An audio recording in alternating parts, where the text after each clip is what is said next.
Olá, olá, boa tarde. Olá, Stephanie. Como estamos? Tudo ótimo, e você? Tudo certo por aqui. Animado para hoje? Com certeza.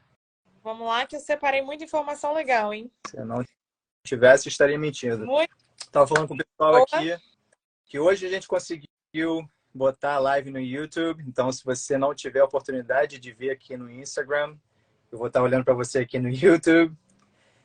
Eu vou estar com duas câmeras aqui, então qualquer pergunta que chegar no YouTube, a gente fala aqui no Instagram. Qualquer pergunta que chegar no Instagram, a gente fala no YouTube. Então, e aí, como é que foi seu dia? Maravilha, por aqui já tivemos duas aprovações. Começamos o dia com duas aprovações, então o dia foi muito, muito bom. Sempre a melhor parte do processo é ligar para o cliente e falar seu caso foi aprovado. Então, Perfeito. é a parte que a gente já começa assim entregando o melhor momento. Então, começamos com o pé direito a terça e vamos acabar melhor ainda. Show de bola. Parabéns, parabéns. Como é que Mais foi? um de muitos, né? Aqui foi muito bom. O dia foi bem produtivo. Tive dois meetings com clientes hoje, que foi bastante promissores. Eles estão bem empolgados nessa procura de casas agora. O mercado ainda está um pouquinho meio rígido, né? Em comparação com os dois últimos anos que a gente teve. Mas ainda tem bastante oportunidade para compradores e vou estar muito feliz em estar trabalhando com eles também nessa nova jornada. E eles acabaram de chegar do Brasil, então vai ser bem bacana para mostrar a diferença de como é o mercado imobiliário no Brasil e como é o mercado imobiliário aqui nos Estados Unidos. Né? Tem algumas diferenças, de alguns detalhes, mas acredito que aqui a gente tem para compradores, vendedores, mas também para quem trabalha na área de real estate. Então, tá bem promissor para os próximos anos. Legal, me corrija se eu estiver errada, mas tem muita casa legal aparecendo agora em La Jolla, Del Mar, que há 6 meses atrás não tinha, né? Eu tenho visto umas casas lá no seu Instagram que eu falo, nossa, acho que eu tô pronta para mudar. Com certeza. Eu até eu fiz uma open house agora em La Jolla, numa casa de quase 8 milhões de dólares. A gente teve uma open house na quarta, a gente vai ter uma agora, quarta passada, sexta, sábado e domingo. Então, para quem estiver aqui, tiver a oportunidade de chegar lá e visitar a gente, o endereço é 7837 Lookout Drive. E tá, como você falou, tem várias oportunidades agora. La Jolla é uma área que está sempre ativa, né? Que é uma área de muita competitividade para compradores e vendedores. Então, e é uma área que eu particularmente amo. Uma área muito desejada, mas vamos lá. Sabe? Nosso coach Messias aqui com a gente, como sempre. Boa noite. Duda Magalhães, também fazendo parte aqui hoje. O Pedro, a Cláudia. Muito boa noite a todos. Espero que vocês desfrutem bastante do nosso conteúdo de hoje. A gente vai falar um pouquinho sobre os tipos de vistos. Em especial, vou trazer alguns vistos de trabalho. Os dois favoritos aqui da enquete que eu fiz foi o H1B e o EB2, então vou discutir um pouco detalhadamente sobre eles. E como aqui nós somos horário britânico, não vamos perder tempo, bora começar. Absolutamente não. 5 o'clock, 9 p.m. em Brasil. Então vamos começar. Na semana passada a gente falou um pouquinho dos primeiros passos, né, desse projeto de quem quer vir, quem quer imigrar do Brasil para os Estados Unidos. A gente falou um pouquinho da organização financeira, processo de documentos. Hoje a gente vai falar particularmente dois vistos mais procurados, né? Alguns deles é o EB2, H1B, estudante também, tem muito estudante vindo do Brasil para cá. E as possibilidades a partir daí, né? As oportunidades que as pessoas têm depois de entrar nos Estados Unidos com esses vistos, como elas podem evoluir aqui dentro e desenvolver um plano melhor sobre isso. O outro tópico a gente vai falar sobre o vínculo que você tem que mostrar com o Brasil, né? Como você mostrando esse vínculo que você tem com o Brasil vai facilitar no seu processo. A gente vai falar de histórico de crédito também, o que não fazer e o que fazer. E várias outras coisas boas e detalhes. Lembrando que qualquer dúvida que você tiver, bota aqui na mensagem que a gente vai responder a todos com muita paciência, tá bom? Então, vamos Alguma... começar só relembrando nossa etapa final da última live que a gente fechou, que foi a importância do planejamento, né? Aqui a gente parte do princípio que a gente já organizou esse pleito já foi planejado junto com o escritório.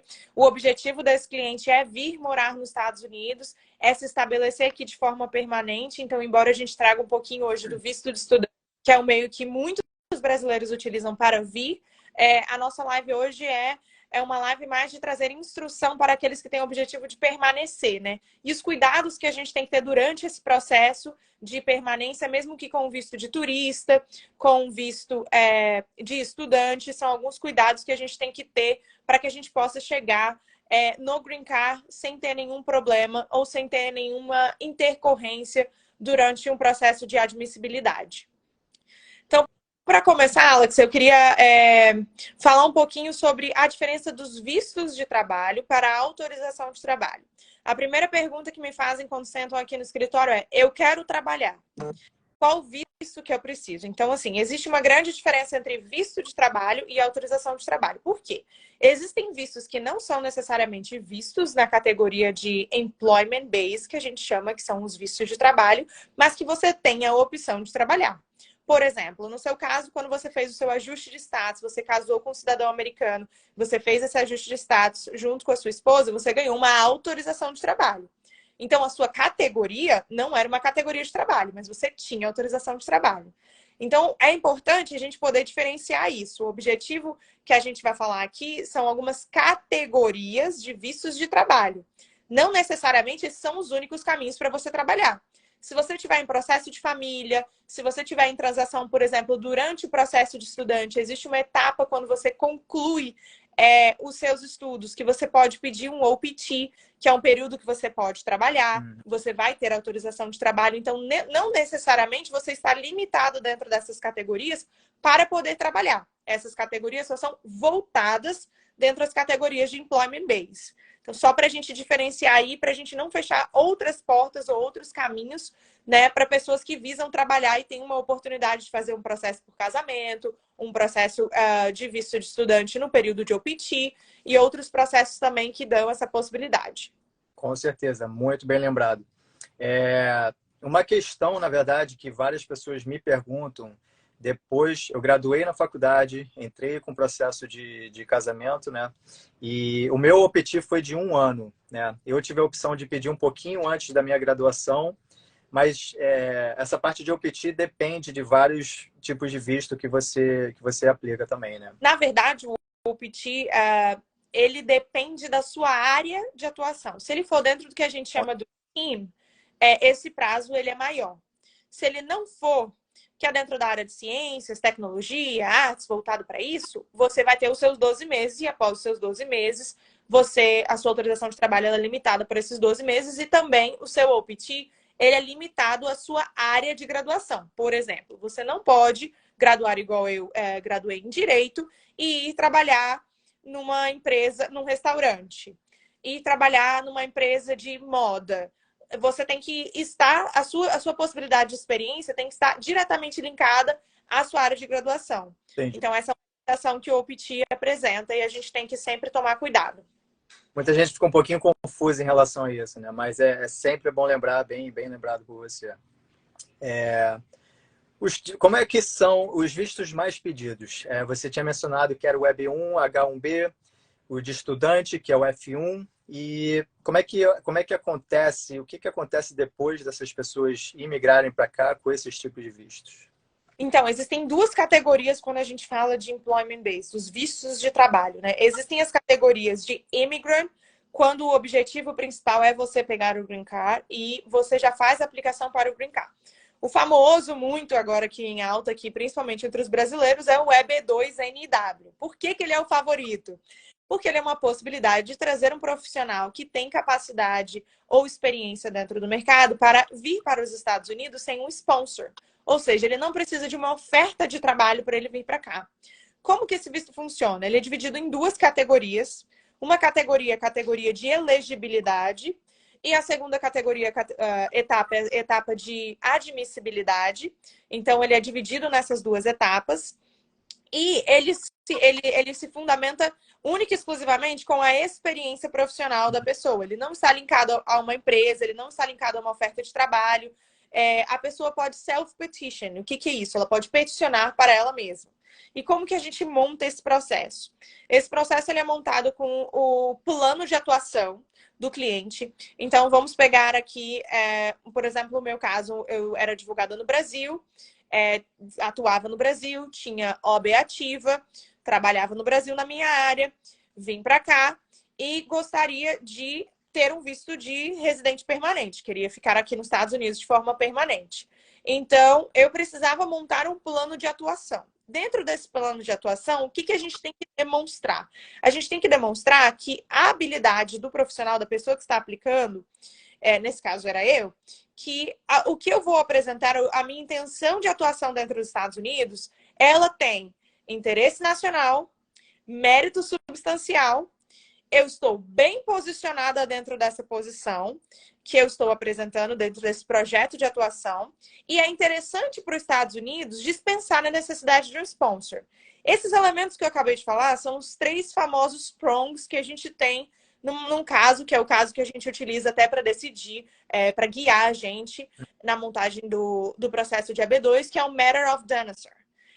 Nesse caso, o juiz determinou que eles usam esses 3 prongs para poder avaliar dentro do National Interest Waiver, que é o interesse nacional dos Estados Unidos em dispensar a necessidade de um sponsor, são os elementos que a gente precisa comprovar dentro desse plano de atuação. Então, todo o processo de AB2, ele nasce, na verdade, de qual é o seu plano de atuação nos Estados Unidos. Por quê? Por exemplo, se você é graduado, você tem uma experiência dentro de uma área específica e o seu plano de atuação não vai estar relacionado a nenhum fato do que você pretende atuar aqui, você não tem essa conexão de que você está bem posicionado. Eu, no caso, que era advogada e queria vir para cá, se o meu plano de ação fosse, por exemplo, montar uma loja de doces, como que eu ia comprovar que eu estava bem posicionada para poder atuar dentro desse projeto de uma loja de doces aqui? Então, são esses 3 elementos linkados que a gente apresenta para poder passar na etapa de elegibilidade, para poder comprovar, obviamente, junto com todos os documentos de suporte, diploma, histórico escolar, carta de referência, declaração dos lugares que você trabalhou, equivalência do diploma, para ver se de fato isso seria equivalente a uma graduação aqui. Todos esses documentos que são fundamentais, junto com o plano de ação, são que formam a parte de elegibilidade. Com certeza. E isso até faz parte do próximo ponto que a gente vai falar, que é o vínculo com o Brasil. Muitas pessoas têm se graduam em faculdade aí no Brasil e tem a mentalidade que vindo para cá vai poder praticar a posição de trabalho deles que eles estão fazendo no Brasil, né? Então, como é que o que pode ser feito em relação a documentos que você tem no Brasil quando você aplica para os vistos aqui? Porque é uma parte bem importante para mostrar para o governo que você tem um vínculo no Brasil, que você não está querendo fazer essa mudança repentina do Brasil para cá. O que isso então, no visto de AB2, a gente não precisa comprovar esse vínculo como a gente comprova, por exemplo, no visto de F1. No visto de F1, a gente tem que comprovar um vínculo com o Brasil, porque o visto de F1, ele não é um visto, por exemplo, de dual intent. Ele não é um visto que a pessoa que aplica tem a intenção de ficar permanente nos Estados Unidos. Então, por que a gente tem que demonstrar esse vínculo com o Brasil? Para demonstrar que essa pessoa, após ela concluir o período de estudo, ela vai retornar para o Brasil. Então, esse vínculo é importante em processos de non-immigrant. Quando a gente aplica para o AB2, que é um processo de immigrant, é um processo de brincar, esse vínculo ele não interfere porque a gente já está dizendo para os Estados Unidos, olha, Estados Unidos, a minha intenção é de ir e me tornar um residente permanente, de ir ficar. A gente utiliza o histórico, na verdade, do Brasil para a gente fundamentar o pleito. O que é isso? O histórico de boas experiências, de referência, de projetos que a pessoa participou e teve relevância. Um histórico de sucesso, por exemplo, de alguma empresa que ele fez parte, algum prêmio que ele ganhou. Então, as referências o vínculo que a gente utiliza no Brasil, na verdade, são as referências para a gente demonstrar que essa pessoa está bem qualificada, está bem posicionada no mercado para poder avançar com o plano de ação dela. E é muito interessante porque muitos clientes sentam aqui e falam assim, ó, eu já tô com o meu pleito todo organizado, eu já pedi todas as minhas cartas de suporte, eu tenho várias pessoas que me recomendaram, eu tô pronto. Aí eu falo, não, calma. A sua Vai bem recompensa, assim. ela tem que estar conectada e relacionada ao seu plano de atuação. Muito embora, por exemplo, nós tenhamos pessoas que sejam relevantes dentro de um determinado, de uma determinada área, seja legal ter a referência dessa pessoa, se a forma com que ela te representou ou te referenciou, ou a forma com que ela descreveu a sua atuação não for conectada com o seu plano de atuação, uma coisa não vai linkar com a outra, essa carta não é a melhor carta para a gente apresentar. Então, tem etapas de cada processo que a gente tem que respeitar para que uma parte do quebra-cabeça se conecte com a outra. E a gente monte um processo fluido, um processo que esteja conectado, que faça sentido. Que a sua graduação esteja alinhada com a sua experiência, que a sua experiência esteja alinhada com o seu plano de execução nos Estados Unidos, seu plano de atuação, que o seu plano de atuação seja fundamentado com as suas cartas de suporte. Então, é importante que a gente siga essas etapas para a gente fazer um pleito bem feito, bem montado, entendeu? Que seja coeso.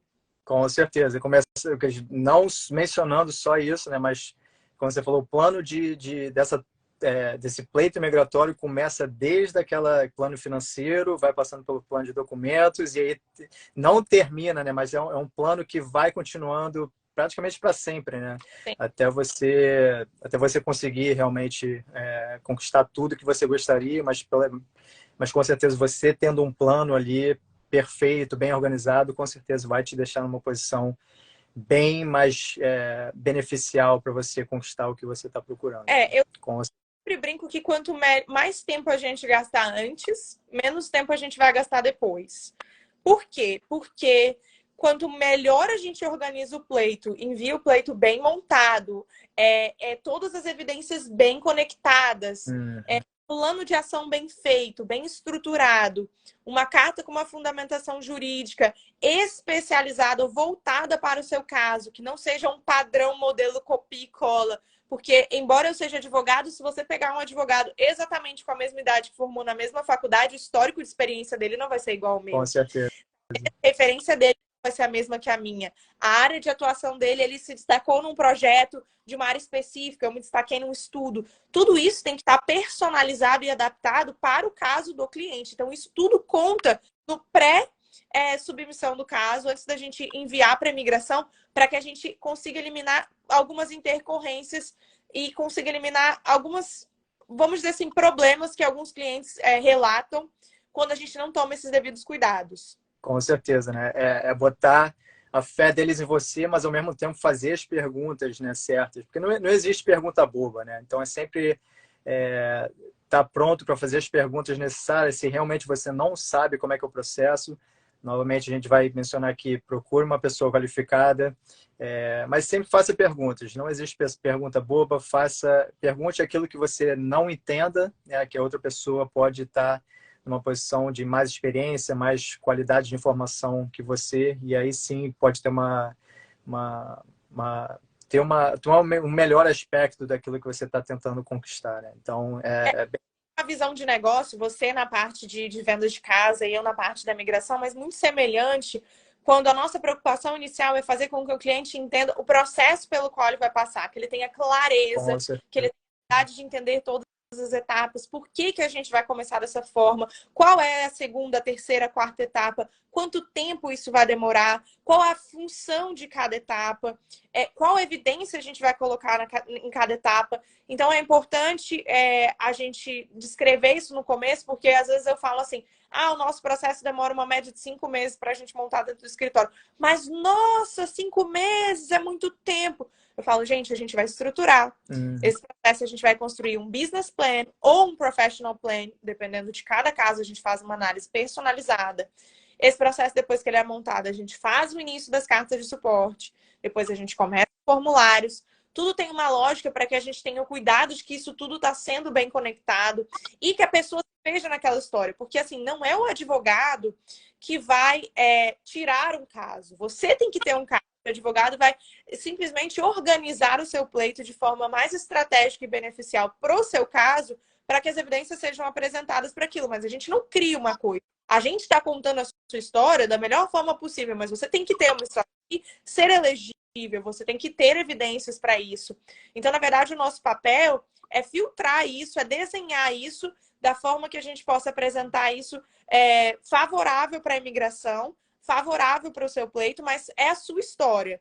Então, quando a gente senta, que eu brinco, a gente vai montar o esqueleto do processo, eu conto a sua história com as partes do quebra-cabeça que você me deu e você me fala se essa história é a sua história, se você vê nela, se você veste e te faz sentido. E é mais fácil jogar o jogo sabendo as regras, sabendo o que você pode fazer, o que não pode fazer, né? Então, com certeza é uma dica bem importante nesse processo de planejamento do seu pleito imigratório, né? Falando o que pode fazer e o que não pode fazer, é até interessante a gente falar sobre isso por uma questão de duração de processo. Existe uma expectativa muito grande, né, de ter o documento. Quanto tempo vai demorar para eu receber o meu green card? Quanto tempo eu vou esperar? E assim, embora o processo de AB2 ele abra muitas portas para aqueles profissionais qualificados pedirem a possibilidade do green card sem a necessidade de um sponsor, ele não é um processo rápido, ele não é um processo imediato, principalmente depois de novembro, quando a gente teve as mudanças do Visa Bulletin, que a gente conversou na nossa primeira live. O Visa Bulletin é o relatório da imigração mensal que eles divulgam em que data que eles estão analisando cada caso. Então, o Visa Bulletin do EB2 não está current, ou seja, não está ativo. A gente tem que esperar a nossa priority date, a nossa data chegar, quando a gente tem a aprovação da primeira etapa, para seguir com o processo. Então, isso torna o processo um pouco mais lento, um pouco mais demorado. Então, esse gerenciamento de tempo e expectativa, ele é muito importante durante esse processo. Com certeza. Vamos falar, 5 meses, 6 meses não fica tão ruim comparado com 8 meses, 10 meses, se você fizer alguma coisa errada, né? Então... Não, mas o processo de AB2 a gente está falando uma média de 2 anos. Entre as etapas, a gente está falando hoje de uma média de 2 anos.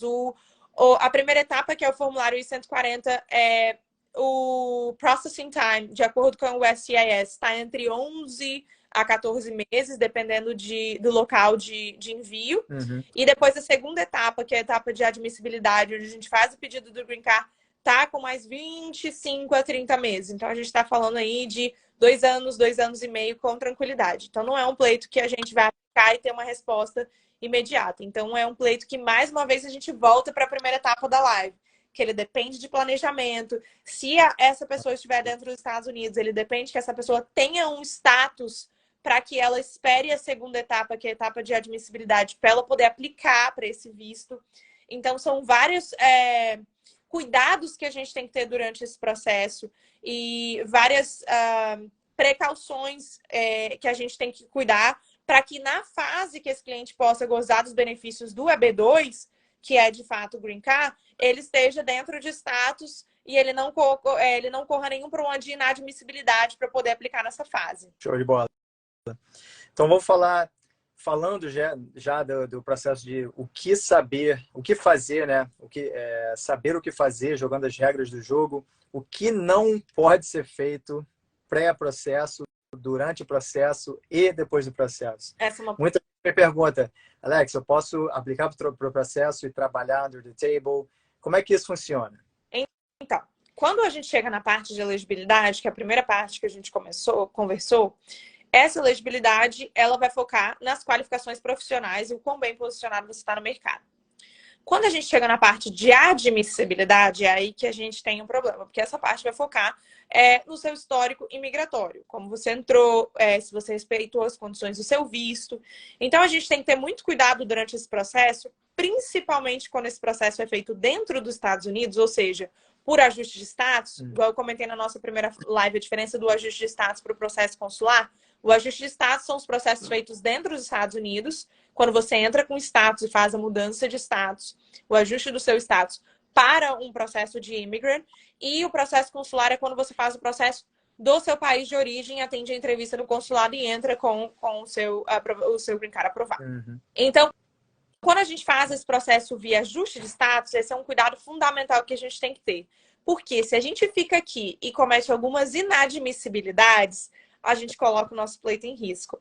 Então, Trabalhar under the table, famoso, estou trabalhando aqui, recebendo um pagamento a cada 15 semanas na minha conta. Mas assim, a Cada 2 semanas. eu posso? Não pode. A imigração sabe de tudo que você faz, principalmente se você está recebendo de uma empresa, de um restaurante, de uma companhia, de uma mesma pessoa a cada 15 dias, ela vai saber que você está trabalhando. A imigração tem acesso a tudo isso.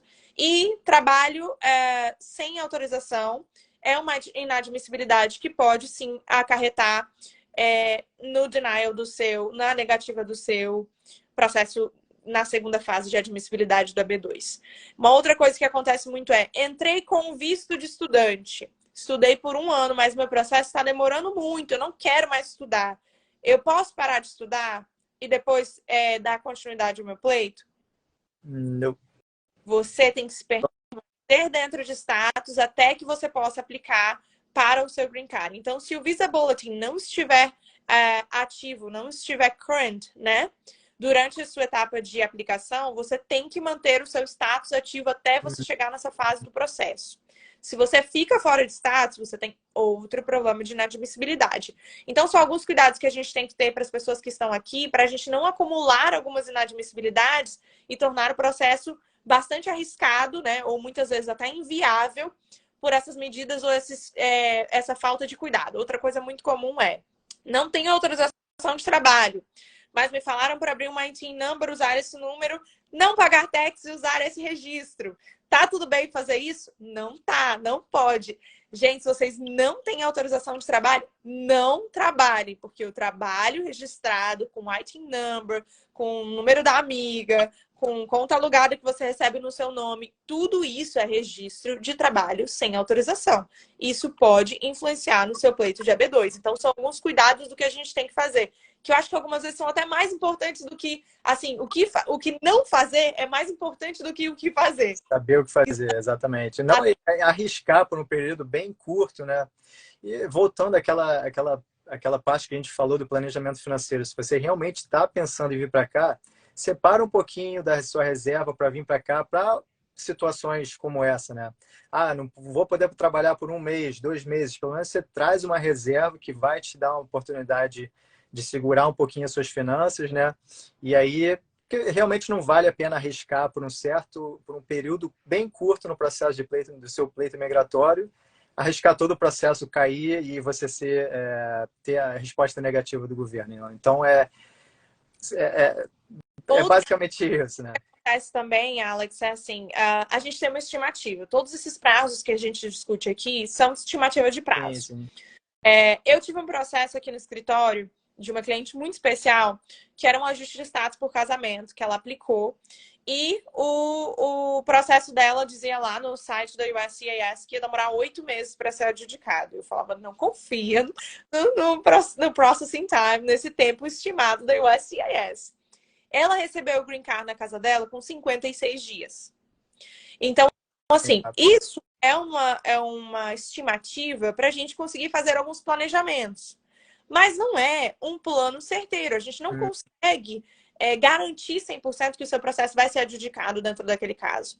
Então, quando essa pessoa está aqui, ela tem que ter em mente que isso é uma base para ela poder se guiar, mas não existe uma garantia que ela vai entrar, por exemplo, que em 2, 3 meses ela vai ter uma autorização de trabalho. Igual no caso aqui do EB2, ela só consegue pedir essa autorização de trabalho quando ela chega na segunda etapa do processo. Ela vai ficar aí 1 ano e pouco, 1 ano e meio ou mais, para ela passar pela etapa de elegibilidade, que ela não vai ter nenhum benefício migratório direto, não vai ter uma autorização de trabalho, não vai ter uma autorização de viagem, ela vai ter que manter o status ativo que ela utilizou para poder entrar, ou o status ativo que ela tem, até que ela chegue nessa fase. Isso pode ser um período de 1 ano e meio. Então, esse planejamento, ele é, assim, o fator fundamental. E aí me fala, Stephanie, eu não tenho como manter esse planejamento. Como eu devo fazer? Nesse caso, você tem que considerar o processo via consular. Porque você vai estar seguro, você vai estar esperando do seu país, você vai atender a entrevista lá e você pode entrar com segurança. E aí você já entra com o work permit, com tudo garantido para você poder seguir e já dar andamento. Se esse planejamento incerto, que pode ser um período curto, mas ao mesmo tempo pode ser um período muito longo, não se enquadra na sua realidade, na sua prioridade, talvez a gente tenha que dar um passinho para trás e fazer isso da forma mais segura possível num processo consular para que você já inicie, já entre dentro dos Estados Unidos com toda a documentação que você precisa para poder dar um startup na sua vida aqui e iniciar o processo de compra de casa, iniciar o processo de compra de carro, financiamento, já com tudo organizado. Questão de histórico de crédito, isso aí é bem importante, né, para essa sua organização, né, de pessoal, né, para sua família e tal. Porque realmente as pessoas não têm noção de como é viver aqui, né? Aqui é preto no branco, aqui não tem essa coisa de jeitinho brasileiro, se não está acontecendo dessa forma, eu vou dar uma ginga de corpo. Não é preto no branco, é ou não é, você vai ser aprovado, não vai ser aprovado. Então as pessoas têm que tomar cuidado e têm que saber realmente como é que o processo acontece, né? Uma coisa que você mencionou, por exemplo, você deu um exemplo do OPT para estudante, né? Eu vou voltar um pouquinho, porque essa pergunta me veio na cabeça agora. Você falou que as pessoas têm que esperar se ela quiser mudar, veio como estudante, não quer estudar mais. Quanto tempo ela pode fazer até antes do processo dela terminar? Nesse caso, um visto de 1 ano. Ela pode aplicar já quando o visto expira, ou um pouquinho antes? Como é que isso funciona? Então, no histórico do EB2, a gente tem que tomar esse cuidado, porque se o visto dela expira e ela não tiver um status para poder esperar dentro dos Estados Unidos, igual eu te falei, por causa dessa lacuna que a gente tem devido ao Visa Bulletin, ou ela retorna para o Brasil e faz o processo dela no Brasil, tá? Dá continuidade no processo dela do Brasil, ou ela tem que buscar uma outra alternativa para ela manter um status, ficar dentro de status aqui nos Estados Unidos enquanto o pleito dela começa. Aí a gente tem uma segunda possibilidade, que é o visto H1B. O H1B é muito famoso e ele é muito comum também nos processos de OPT. Essa pessoa, ela começa no OPT, ela entrou para uma empresa, ela teve uma oportunidade de trabalho, ela formou em marketing, ela formou em engenharia, ela entrou no OPT como estagiário na área de engenharia, na área de marketing, ou qualquer área que seja, tá? Estou colocando aqui como exemplos, mas existem uma enorme variedade de possibilidades dentro desse cenário, mas ela está trabalhando dentro do OPT dela. E a empresa tem a intenção de contratar ela, e a gente vai para o famoso H1B. O que é o H1B? O H1B é um visto de trabalho, também naquela categoria lá de Employment Base, ou seja, uma categoria de trabalho, para as pessoas que vêm com visto temporário de trabalho. Por quê? Porque esse H1B, ele não é necessariamente um pedido de Green Card. Ele pode te levar ao Green Card. Você pode aplicar para um H1B e, posteriormente, aplicar para um Green Card. Geralmente, o H1B, ele tem validade de 3 anos, quando você consegue ter a aprovação dele, uma validade de 3 anos. E uma vez aprovado, você pode estender por mais 3 anos. E aí analisar depois, posteriormente, a possibilidade de aplicar para um processo de Green Card, que é um processo de Immigrant Visa. Só que esse visto é muito interessante porque ele é um dual intent. Ao mesmo tempo que você pode ter a intenção de vir e retornar para o Brasil, quando você acabar, eu quero trabalhar mais esses 3 anos dentro da empresa, montar um projeto, entrei numa startup, quero participar de um planejamento específico, tem duração limitada, depois eu quero voltar para o Brasil. Você pode utilizar ele para isso, mas você também pode utilizar ele como uma forma de chegar ao Green Card, ou seja, ele é um visto que ele te possibilita essas duas intenções, tanto a intenção de retornar, como a intenção de ficar permanentemente. Então, ele te dá uma flexibilidade grande. E aí, como que acontece esse H1B? Esse H1B é o que chamam da famosa loteria, né? Que tem falado muito aqui. Mas, na verdade, ele não é uma loteria como alguns países que podem aplicar para pegar o Green Card. Essa loteria simplesmente acontece porque o H1B, quem pede é a empresa que quer peticionar para um empregado.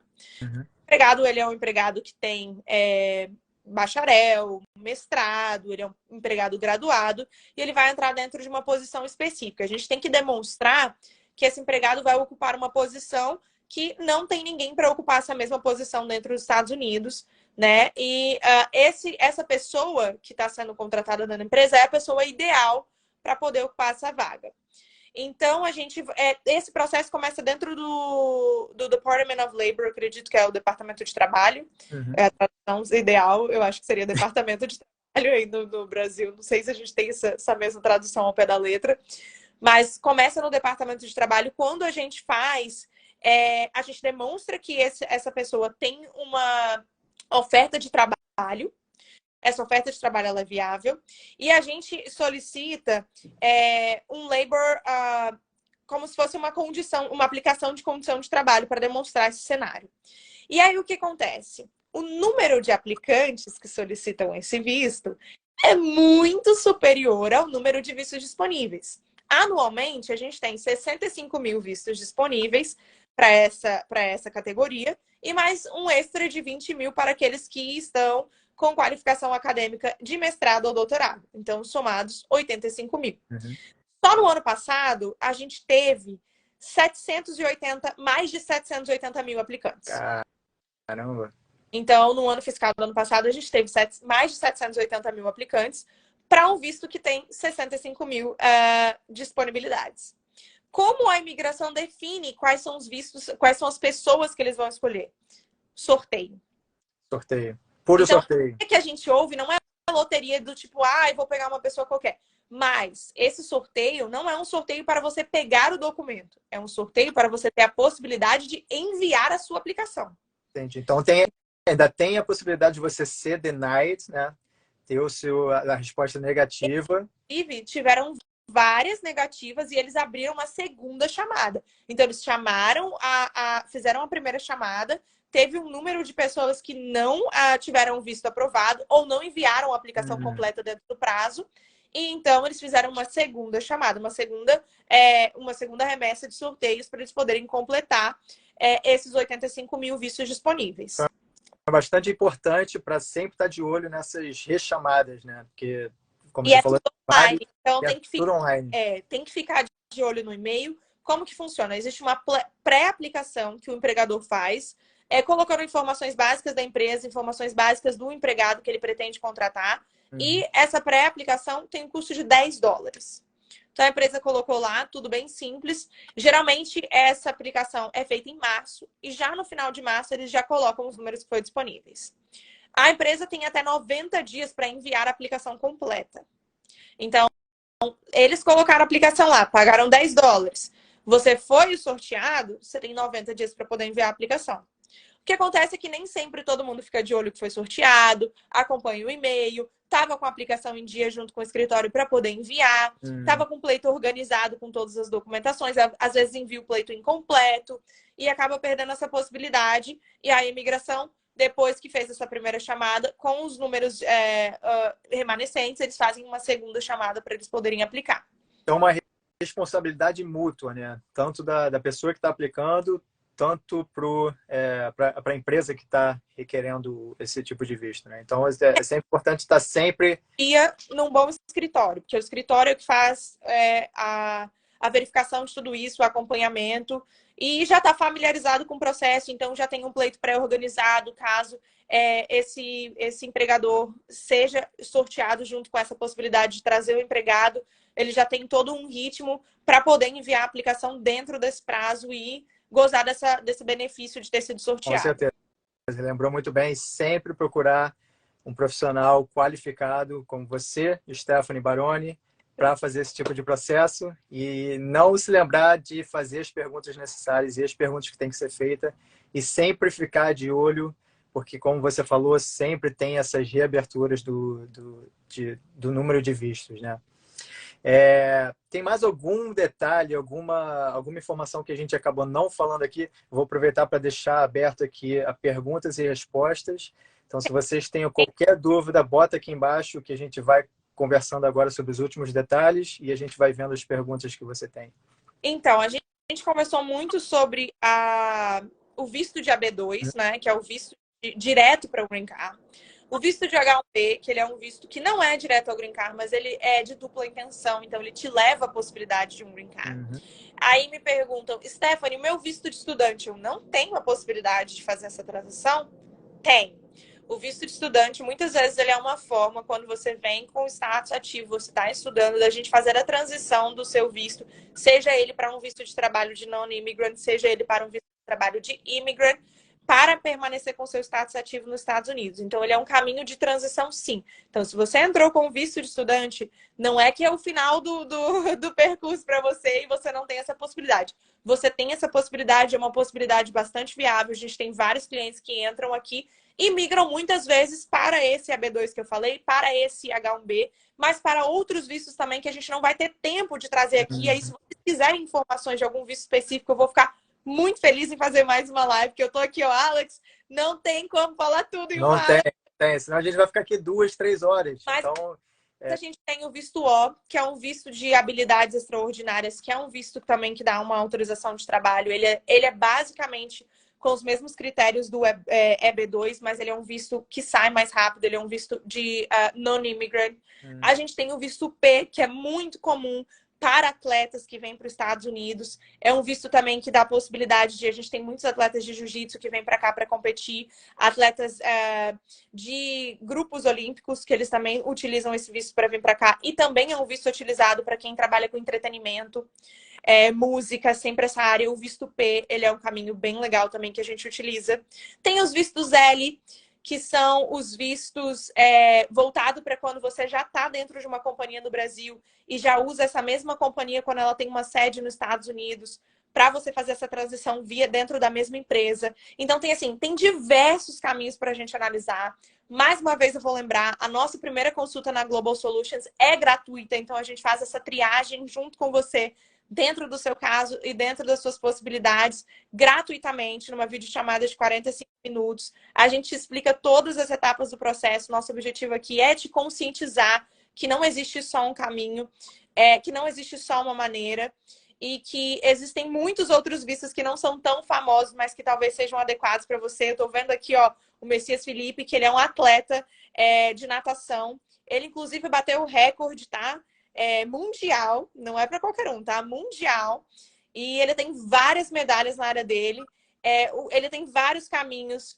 Então, são caminhos que não são muito divulgados, mas para atletas, para pessoas que trabalham também com entretenimento mais música, com entretenimento de audiovisual, são vistos também que são muito utilizados. Então, existem caminhos mais rápidos, existem outros caminhos que são talvez mais seguros, e a gente analisa esses caminhos de acordo com aquele que a gente falou lá na primeira live. Qual é o seu propósito? Vamos montar o seu planejamento baseado no seu propósito. Então, quero ir rápido, vamos para um visto que você tem um processing time, um tempo de processamento mais curto. Quero ir, mas quero ir com Green Card. Então, vamos para um visto que te leva diretamente para isso. É importante que a gente faça essa triagem inicialmente lá no começo, para que o planejamento financeiro e todo esse outro planejamento, ele ande em conjunto com o seu propósito aqui. E aí, essa pessoa, que eu vou até pedir para você contar um pouquinho como é que funciona, essa pessoa que entra aqui com o Green Card na mão e fala, eu preciso comprar uma casa, o que eu faço, quanto tempo eu preciso? Eu cheguei aqui, não sei para onde que eu vou, eu preciso de um documento para comprar casa, como que funciona essa triagem? Porque, assim, a imigração, ela é um fator muito importante, seu documento, mas você ter um documento não influencia só no seu status aqui, influencia em toda a sua vida e em como você vai estar a vida aqui, né? Com certeza, até que a gente mencionou no começo do vídeo, né? A criação do seu histórico de compra, né? Não vai ser esse processo de compra de casas também, de investir no mercado imobiliário, não é um processo tão simples e tão rápido como as pessoas pensam, né? Para alguns tipos de trabalho, por exemplo, 1099, que são profissionais independentes, né? Contractors, qualquer pessoa que trabalha para ela mesma, é diferente do processo de pessoas que trabalham para uma empresa que tem o trabalho considerado que é W2, que é outro tipo de como se fosse salário. Brasil, exatamente, de carteira assinada no Brasil. Então, tem vários processos, tem vários planejamentos que podem ser feitos, né? Opções não faltam, né? Mas sempre tendo aquele planejamento financeiro, planejamento de crédito, que é bastante importante, principalmente para comprar uma casa, carro, o que for. Esse processo de criação do seu histórico de crédito não é um processo tão difícil assim, né? Eu posso até mencionar o exemplo que eu fiz quando eu vim como estudante. No meu primeiro ano, eu fui no banco, pedi um cartão de crédito. Eles falaram que não podiam me dar um cartão normal, aquele cartão que eu tenho hoje em dia, né? Que te dão 5 mil de crédito, 10 mil de crédito. Mas o que eles me deram de opção foi um cartão que eles chamam aqui de Secure Card, que é basicamente você bota um dinheiro na sua conta, é um pré-pago. Exatamente, que você bota um valor na sua conta e você tem a opção de usar aquele cartão fazer compra, para ir no mercado, para comprar tudo que você quiser, com limite, com certeza. Mas aí você vai, ao longo dos anos, eu lembro que eu construí o meu crédito de no credit, que é sem crédito nenhum, que a maioria das vezes é melhor que ter um crédito ruim. Lembrando que aqui vai de 300 a 850, né?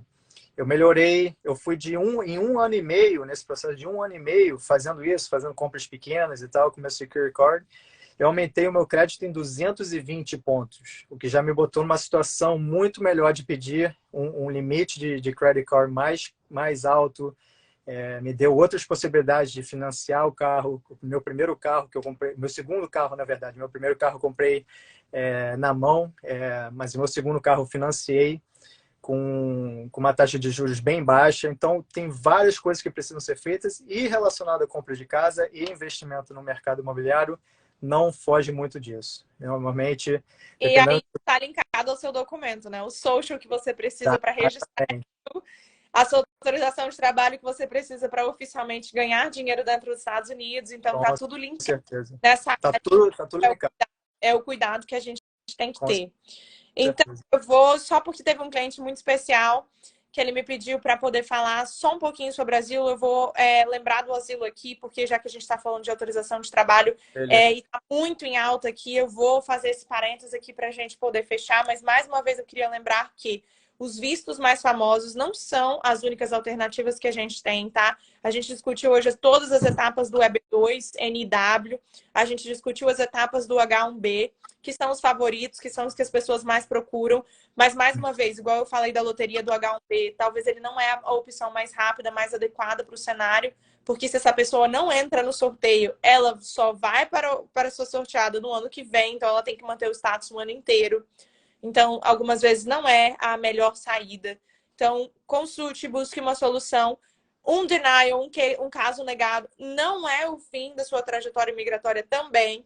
Muitas vezes existem outros caminhos, existem possibilidades de reaplicação. Então, uma coisa que eu sempre lembro os clientes, quando você entende o seu pleito, você entende as etapas, isso fica muito mais claro. E esse é uma tentativa que eu tenho feito de forma muito incisiva, principalmente nas redes sociais, Alex, porque o asilo virou uma moda entre os brasileiros, porque ele é uma saída para poder receber a autorização de trabalho. Existem dois tipos de asilo, que é o afirmativo e o defensivo. O asilo afirmativo é quando você não tem processo de deportação pendente, você simplesmente se voluntaria para os Estados Unidos para poder pedir esse visto de asilo. O asilo defensivo é quando você já tem um processo de remoção, né? E um processo de deportação, por exemplo, e você utiliza o asilo como uma forma de defesa para permanecer nos Estados Unidos. Para ambos os casos, o asilo é um visto designado apenas, única e exclusivamente para aqueles que sofreram processo de perseguição no seu país de origem relacionados a raça, religião, filiação partidária, política, filiação num determinado grupo social ou nacionalidade. Se o motivo pelo qual você está sofrendo perseguição não for relacionado a esses elementos, você não qualifica. Se você nem sofreu perseguição, você não qualifica de jeito nenhum. Então, existe uma linha de consultores, paralegals, de tudo, vendendo isso como um grande atalho para você conseguir o seu tão sonhado social, a sua tão sonhada autorização de trabalho, né, que é o EAD, como uma saída imediata. Esse atalho custa muito caro, porque quando você inicia o processo de asilo, seja ele afirmativo ou defensivo, você vai receber uma cartinha para atender a sua corte. O que significa isso? Quem faz a adjudicação do processo de asilo é um juiz. Não é um pleito administrativo como a gente faz nos outros casos que a gente discutiu. Essa pessoa vai ter que ir lá na corte, se apresentar e demonstrar as evidências que ela, para fundamentar o caso, que ela qualifica para o asilo. Ou seja, ela tem que demonstrar em evidências que ela sofreu ou sofre perseguição relacionada a esses motivos que eu falei. Se ela chega lá no juiz e ela não tem evidência suficiente para poder comprovar isso, o juiz vai negar o caso dela. O que acontece? Essa pessoa entra automaticamente em processo de remoção ou deportação. A não ser que ela tenha um status ativo, mas que não é o caso, que a maioria das pessoas que estão utilizando esse recurso estão utilizando ele como uma forma de pegar a social e a autorização de trabalho. Então, é uma coisa que não contam a história real, não vendem a história toda, entendeu? Só falam, não, é um as caminho coisas boas, né? para você pegar o seu Social Security Number e a sua autorização de trabalho. Aplica que vai dar tudo certo. Você vai aplicar, você vai pegar o seu social, você vai pegar a autorização de trabalho, mas quando chegar no dia da sua corte, você não vai ter a aprovação. Então, aqui, todas as semanas eu atendo clientes que querem asilo e até agora eu tive um cliente que realmente tinha fundamentação, tinha evidência para argumentar de que esse cliente estava sendo, de fato, vítima de perseguição relacionada aos elementos para qualificar dentro do asilo. Então, muito cuidado, porque quando você receber a sua cartinha de deportação, o seu paralegal, o seu instrutor vai dizer, agora é hora de ir atrás de um advogado, porque a gente esperava por isso, ou se o caso for negado, fala, acontece, a gente não tem como prometer a sua aprovação. De fato, nós como advogados, ou qualquer pessoa que trabalha na área, ou te dá assistência, lembrando que paralegals, consultores e afins não podem, por lei, dar consultoria jurídica. Legal advice é só para advogados licenciados, porque a gente responde no bar pelo que a gente fala, a instrução que a gente dá. Inclusive, a gente pode sofrer malpractice se a gente não der uma instrução adequada. Então, isso depende também do nosso nome, muita responsabilidade, muito estudo. Então, essas pessoas que orientam, elas não orientam em nome delas. Fica tudo no seu nome. Quando você tem um problema, a responsabilidade não vai para elas. Entendeu? Então, elas falam, essa hora que você vai procurar um advogado. Muitas vezes é tarde demais para a gente conseguir reverter isso. Aí depois disso é bem complicado, aí a vaca foi pro brecho, né? E são clientes que muitas vezes qualificam para um visto de trabalho, qualificam para um visto que não é tão famoso e que as pessoas que só trabalham com o tipo de visto não sabem instruir.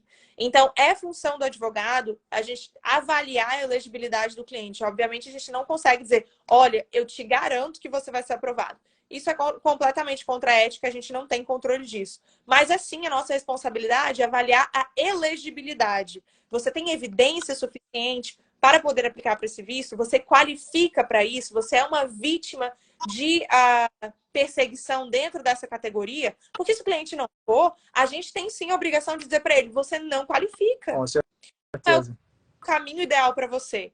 Então, abri esse parênteses aqui para poder falar de asilo que me pediram, essa febre que está aí no asilo, para poder relembrar que existem outros caminhos viáveis e que, mais uma vez, a nossa consulta é gratuita e disponível para que você utilize, para que você tenha consciência dos caminhos viáveis para que você possa desfrutar de uma informação segura e possa tomar as decisões mais adequadas para o seu cenário dentro da sua prioridade. Com certeza. Vamos finalizar aqui.